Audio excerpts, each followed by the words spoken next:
Hi everyone, my name is Nezar and I'm the co-founder at ETAP. I wanted to share with you some insights into why we started ETAP in the first place.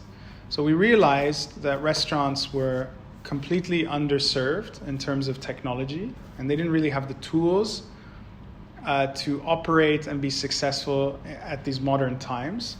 The experience and expectation of the modern diner compared to where restaurants were, the gap was too large.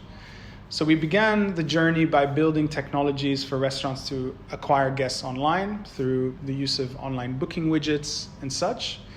And then we continued that journey to build table management software. So once those guests arrive at the restaurants, restaurants would use our software to manage that experience from A to Z, from seating the guests to serving the guests.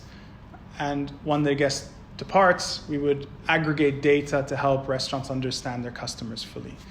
Our vision for ETAP moving forward is to almost act as a smart employee or the smartest employee at the restaurant, and to support restaurants in understanding their guests better, and most importantly, to drive retention or bring back happy customers and make sure that they come back to the restaurant as many times as possible.